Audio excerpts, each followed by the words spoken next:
शङ्करं न स्मरामि क्षन्तव्यो मे पराधः शिव शिव शिव भो श्रीमहादेव शम्भो। ज्योतिष में आस्था और विश्वास रखने वाले सभी दर्शकों को प्यार भरा नमस्कार। मेरे इस YouTube चैनल ज्योतिष अथय ज्ञान सागर को सब्सक्राइब करें और साथ ही साथ बेल आइकॉन के बटन को प्रेस करें ताकि सभी नोटिफिकेशन आपको मिलती रहें। वीडियो में दी गई जानकारी अगर आपको महत्वपूर्ण और ज्ञानवर्धक लगती है तो इसको शेयर और लाइक करना ना भूलें ताकि आपका प्यार और सपोर्ट इसी तरह से मुझे मिलता रहे। हिंदू धर्म में देवताओं की पूजा से पूर्वजों को याद अवश्य किया जाता है और उनको आवाहन करने की भी परंपरा होती है। पुरानी ग्रंथों के अनुसार अगर आप देखेंगे तो जब भी देव पूजन होता है उससे पहले हम लोग अपने पूर्वजों की स्तुति करते हैं, उनका आवाहन करते हैं, मन ही मन में इस बात को स्मरण करते हुए उनको बुलाया जाता है और फिर पूजा विधि या जो भी आपके शुभ कार्य हैं जो है हम शुरू करते हैं। पितरों को प्रसन्न करके और पूजा करने के बाद जो है तभी आपको उन सभी किए गए पूजों का, जितनी भी आपने पूजाएं की हैं उन सब का शुभ फल आपको प्राप्त होता है। देव पूजा भी तभी सफल मानी जाती है जब विधि पूर्वक आप अपने पुत्रों का तर्पण करते हैं, श्राद्ध करते हैं, दान दक्षिणा आदि देते हैं, तब जाकर के देवी देवता भी आपके ऊपर प्रसन्न होते हैं और साथ ही साथ जो है आपके पितृ भी प्रसन्न होकर के आशीर्वाद देकर के जाते हैं। पितरों की आत्मा को शांति मिलती है। श्राद्ध करने के बाद जो है पितरों को कहा जाता है जो बुरी योनि होती है वहाँ से, जो पितृ योनि है वहाँ से उनको मुक्ति मिलती है और श्राद्ध कर्म करने से ही वह अपनी आत्मा के मृत्यु लोक को छोड़ करके कहीं दूसरी जगह पर जाते हैं। अगर उनका श्राद्ध नहीं किया जाता है तो पितृलोक में ही उनकी आत्मा जो है, यानी आप कह सकते हैं कि मृत्यु लोक में यहाँ वहाँ भटकती रहती है, उनको शांति नहीं मिलती है। कई बार मैंने देखा है ऐसे बहुत सारे लोग हैं जो सपनों से संबंधित मुझे प्रश्न पूछते हैं कि अगर मरे हुए लोगों के स्वप्न अगर आपको दिखाई देते हैं तो उसका क्या शुभ या अशुभ फल मिलता है।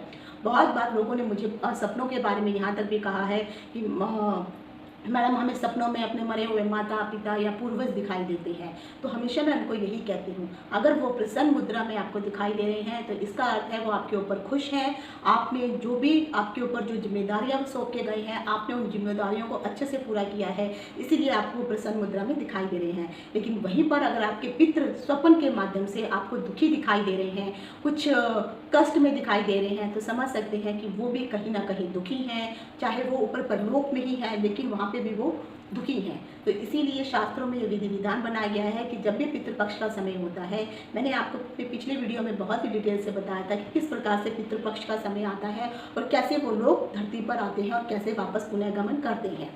तो आज की जो वीडियो में मैं आपको बताने वाली हूँ कि पितृपक्ष कब से शुरू हो रहा है, कब खत्म हो रहा है और पितृपक्ष के दिन जो है आपको क्या मुख्य काम करना चाहिए, या जिन लोगों की कुंडली में सचमुच में पितृ दोष है और हमेशा पंडितों के द्वारा ये कहा जाता है आप ऐसा कीजिए वैसा कीजिए और आप परेशान हैं, तो यकीन मानिए इस समय में अगर आप जो मैं उपाय आपको बताऊंगी ये करेंगे तो कहीं ना कहीं जो पितृ दोष है उससे आपको जो है मुक्ति मिले ना मिले लेकिन राहत अवश्य मिलेगी। और आप जब भी ये करते रहेंगे आप देखेंगे कि उसका शुभ प्रभाव आपको दिखाई पड़ेगा ही पड़ेगा। तो वीडियो शुरू करने से पहले मैं डिम्पल सांडिल्या ज्योतिष अथय ज्ञान सागर के माध्यम से अपने सभी नए और पुराने दर्शकों का हार्दिक स्वागत करती हूँ। नमस्कार। पितृदोष से मुक्ति के लिए अगर आप जानना चाहते हैं तो उसके लिए अक्सर आपने देखा होगा, तो सबसे पहले मैं एक चीज़ बताना चाहती हूँ आप लोगों को कि 1 सितंबर को 9:39 पर जो है भाद्रपद की पूर्णिमा माह शुरू हो रही है और उसी दिन जो है प्रथम श्राद्ध मनाया जाता है। और भाद्रपद की जो पूर्णिमा होती है उसी समय से जो अगस्त्य ऋषि थे उन्हीं का श्राद्ध मनाने की विधि विधान बताया गया था। तो तभी से लेकर के श्राद्ध की प्रथा भी चली आ रही है। तो जो भी जिनके भी पूर्वज पूर्णिमा के दिन जो है अगर वो स्वर्ग सिधारे हैं तो पूर्णिमा के दिन आप उनका श्राद्ध कर सकते हैं। अगर आपको उन सब बाकी अपने पूर्वजों की तिथियां याद हैं तो 1 सितंबर से लेकर के 17 सितंबर को जो है अमावस्या का दिन है। अमावस्या के इसके बीच में जो है 2 सितंबर को जो है प्रतिपदा शुरू हो जाएगी, फिर 3 सितंबर को जो है द्वितीय तिथि होगी। तो इसी तरह से तिथियों के अनुसार जो है आप सबका श्राद्ध कर सकते हैं। अगर आपको तिथियों के बारे में नहीं ज्ञात है तो आपको जो है अमावस्या के दिन आता है जिसे हम माल्या भी कहा जाता है, माल्या श्राद्ध, या फिर उसको हम कहते हैं सर्व पितृ श्राद्ध। तो उस दिन भी जो है आप अपने सभी पितरों का जो है 16 पत्ते लगा करके आप अपने पितरों का श्राद्ध कर सकते हैं। और किस प्रकार से करना है उसके डिस्क्रिप्शन बॉक्स में मैंने लिंक दे दूँगी, तो आप वहाँ पर जा कर के देख सकते हैं। अब आ जाता है पितृदोष से मुक्ति। सभी लोगों की कुंडली में अगर मैं 90 कुंडलियाँ देखती हूँ तो कुंडलियों में 100 कुंडलियों में से 90 कुंडलियों में आपको पितृदोष मिलेगा ही मिलेगा, और ये चाहे वो लड़का हो या लड़की हो। लड़कियों को भी पितृदोष मिलता है। इसके पीछे भी कई बार मुझसे ये कहा जाता है कि मैडम लड़कियां श्राद्ध नहीं करती हैं तो फिर हमारे ऊपर पितृदोष क्यों? नहीं, लड़कियां भी श्राद्ध कर सकती हैं। जब वो अपने माता पिता का जब श्राद्ध किया जाता है, उनके सास ससुर का श्राद्ध किया जाता है, तो उनके पति के द्वारा उनके अगर माता पिता लड़की के नहीं हैं तो वो उनका श्राद्ध करवा सकती है। और श्राद्ध के साथ करते वक्त जो है वो उस समय अपने पति के साथ खड़ी रहती है, और जैसे वो श्राद्ध करता रहता है तो आपको भी अपना हाथ वहाँ पे जरूर लगाना चाहिए। तो इस प्रकार से आपके द्वारा भी जो है श्राद्ध पूर्ण हो जाता है। लेकिन अगर आपके माता पिता जीवित हैं, पितृ सिर्फ यही नहीं है कि आप श्राद्ध नहीं करें तभी आपको जो है पितृदोष होगा, ये गलत मान्यता है। श्राद्ध तो करना ही चाहिए। ऐसे लोग, ऐसे जातक या ऐसे जो बालिकाएं या बालक हैं जो जीवित रहते हुए अपने माता पिता की केयर नहीं करते हैं, उनको दुख देते हैं, उनको सताते हैं, परेशान रखते हैं, ऐसे लोगों को भी पितृ दोष होता है। कई लोगों की कुंडली में मैंने मातृ दोष भी देखा है, यानी माता का दोष। कई लोगों की कुंडली में मैंने भ्राता का दोष, बहनों का दोष, ये सारे दोष भी होते हैं। बहुत कम लोगों को इन चीज़ों के बारे में पता होता है। तो जो भी लोग अपने, मान लीजिए कोई भाई है और भाई भाई के साथ चीटिंग करता है, गमन करता है, धोखाधड़ी करता है, उसकी प्रॉपर्टी हार लेता है, तो आगे चल के जो है आपको भ्राता का दोष भी लगता है, तो वो भ्राता दोष हो जाता है। उसी तरह से बहनों का दोष भी हो जाता है। तो कुंडली में कई प्रकार के दोष होते हैं। तो आप अपने माता पिता की जीवित है तो सेवा करते रहिए। हाँ, उतना नहीं कर सकते लेकिन कोई दुख मत दीजिए। शास्त्रों में ये कहा गया आप अच्छा नहीं कर सकते तो कम से कम बुरा भी मत कीजिए, लेकिन कोशिश कीजिए अपने माता पिता की जिस हिसाब से, जितनी श्रद्धा से आप कर सकते हैं, उनके दुखों को बांटिए, परेशानी को बांटिए, दुख सुख में साथ में रहिए। यही सब वो बुढ़ापे में चाहते हैं।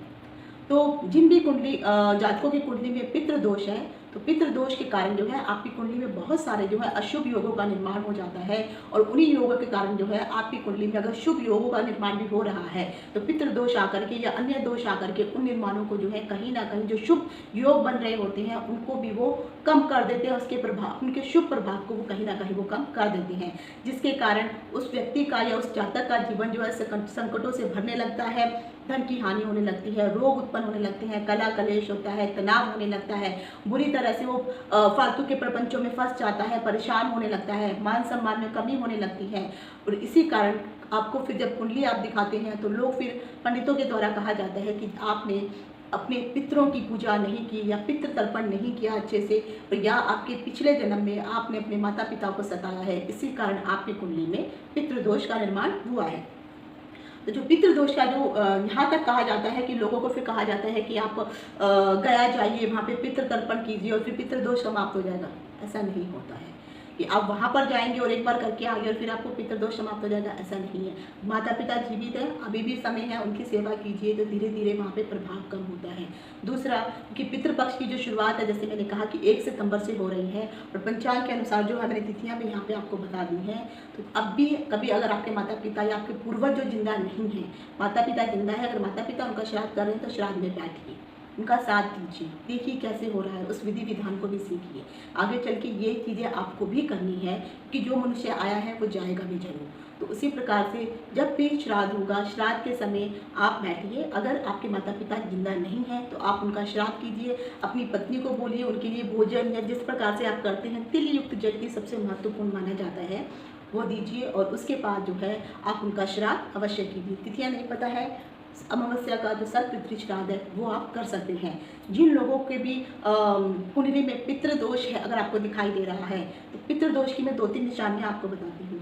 अगर आपके घर पे के आसपास कहीं पर भी पीपल का पेड़ आपको दिखाई देता है, नीम का पेड़ आसपास आपको दिखाई देता है, मान लीजिए आपकी कुंडली में पितृदोष है, आपका घर ऐसे स्थान पर है जहाँ पर आसपास जो है मंदिर बना हुआ है, और मंदिर जो है कुछ ही कदमों की दूरी पर है या कुछ एक 10-12 घर छोड़ करके दूरी पर है, तब भी आपके घर आपके ऊपर पितृदोष का साया है।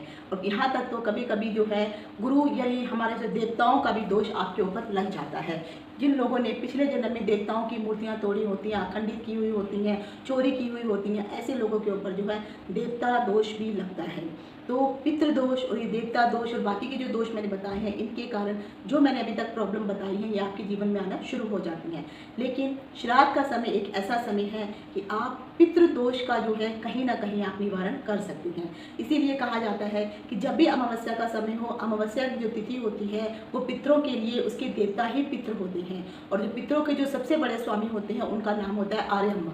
तो उनको जब हम अमावस्या के जब दिन होते हैं तो जिन लोगों के कुंडली में पितृदोष है वो लोग अमावस्या के अमावस्या थोड़ा सा भोजन बना करके अपने पितरों के आगे रखिए, थोड़े पैसे रखिए, वहाँ पर तिल युक्त जल उनको अर्पण कीजिए और उनको बोलिए कि मैं आपको जो है आपका पुत्र आपको याद कर रहा हूँ, स्मरण कर रहा हूँ, आपको जो मैं भोजन ग्रहण दे रहा हूँ उसको ग्रहण कीजिए, और फिर जो तिल युक्त जल है वो भी उनको आप दीजिए, और थोड़े से वहाँ पे 1-2 रुपए के सिक्के अवश्य रख दीजिए, और बाद में वही खाना जो है किसी गाय को अमावस्या के दिन ही आप खिला दीजिए। फिर आप देखिए जब आप हर अमावस्या को ये करना शुरू करेंगे, धीरे धीरे आपके जीवन में जिस प्रकार की जो प्रॉब्लम है और जो संकट चल रहा है वो समाप्त होना, कम होना शुरू हो जाएगा।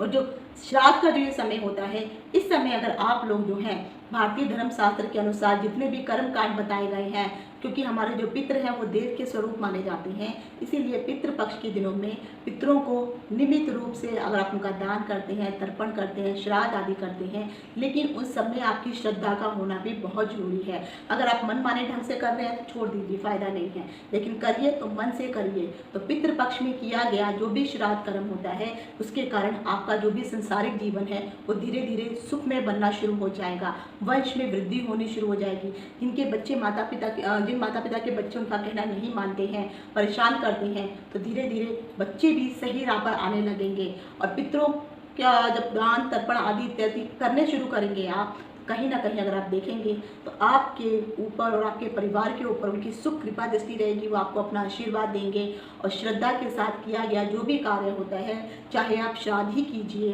तो ये श्राद्ध किया गया आपको अवश्य शुभ फल प्रदान करेगा। और शास्त्रों में तो यहाँ तक भी कहा गया है कि पितृपक्षे पितर श्राद्धम यतम कृतम ये या सा श्रद्धाकृत भवे, अर्थात पितृपक्ष के समय जो भी श्राद्ध या जो भी कार्य हम श्रद्धा से करते हैं उसी चीज़ को जो है श्राद्ध कहा जाता है, और श्राद्ध ना करने से ही आप लोगों को पितृदोष लगता है। श्राद्ध कर्म शास्त्रों में बहुत चीज़ों में अलग अलग अगर आप पुस्तकें पढ़ेंगे तो उसमें उल्लेखित किया गया है कि श्राद्धम ना करुतम मोहरात तस्य रक्तम पिबन्ति ते, अर्थात शास्त्रों में कहा गया है कि मृत प्राणी बाध्य होकर के अगर आप उनका श्राद्ध नहीं करते हैं, यानी जो लोग मृत हो चुके हैं और उसके बाद आप उनका श्राद्ध नहीं करते हैं, तो वही लोग अपने सगे संबंधियों का रक्तपान करते हैं, अर्थात फिर आपके घर में परेशानियां होनी शुरू हो जाती हैं, कष्ट होने शुरू हो जाते हैं, अनायास आप देखेंगे कि घर में मृत्यु तक होनी शुरू हो जाती है। तो उपनिषदों में, शास्त्रों में, पुस्तकों में, वेदों में श्राद्ध के बारे में बहुत सारी बातें देखने को और पढ़ने को मिलती हैं। श्राद्ध करने के ऊपर महत्वपूर्ण प्रमाण तक भी वहाँ पे दर्शाए गए हैं, तो आप इनको कीजिए। शास्त्रों में तो यहाँ तक भी अगर कहा गया है कि देवकृत कार्याभ्यवस्य या प्रवृत्ति तबंसम, अर्थात देवता एवं पितरों के कार्यों में हमेशा प्रमाद यानी आलस्य नहीं करना चाहिए। मनुष्य जो है हमेशा तत्पर होकर के श्रद्धा भाव से, चाहे वो देवी देवता की पूजा करनी हो या अपने पितरों का श्राद्ध करना हो, श्रद्धा भाव होना जरूरी है। श्रद्धा से किया गया कार्य ही जो है श्रद्धा से किया गया श्राद्ध ही श्राद्ध कहलाता है। तो आप इन तिथियों के अनुसार अपने पूर्वजों का श्राद्ध कीजिए। फिर आप देखिए अगर आप 3 साल तक श्राद्ध नहीं करते हैं तो आपके ऊपर घनघोर संकट आने शुरू हो जाते हैं। घर में अकाल मृत्यु होती है, बच्चों के ऊपर प्रॉब्लम होनी शुरू हो जाती है और एक्सीडेंट तक होने शुरू हो जाते हैं, कलह कलेश होता है, घर में भाई बहनों के साथ नहीं बनती है, पति पत्नी के साथ नहीं बनती है, घर में किसी न किसी प्रकार का जो है प्रॉब्लम होनी शुरू हो जाती है। तो ये सब चीज़ें आगे चल के अगर आप चाहते हैं कि ये सब चीज़ें आपके साथ ना हो तो इन पितृपक्ष के दिनों में अपने पूर्वजों का श्राद्ध कीजिए। जिन्होंने आज तक अपने पूर्वजों का श्राद्ध नहीं किया है वो अपने पूर्वजों से क्षमा याचना मांगिए और उनका श्राद्ध कीजिए और उनको बोलिए जो भी मैंने आपको अपनी श्रद्धा से, अपनी योग्यता के अनुसार मैंने आपको दिया है, आप उसको स्वीकार कीजिए और अपना शुभ आशीर्वाद प्रदान करके अपने धाम को या अपने स्थान पर जो है वापस चले जाइए। तो इसी प्रकार से जो है श्राद्ध के समय में आप श्राद्ध जरूर कीजिए। ये थी श्राद्ध से संबंधित महत्वपूर्ण जानकारी। आज यहीं तक। इति शुभम। नमस्कार।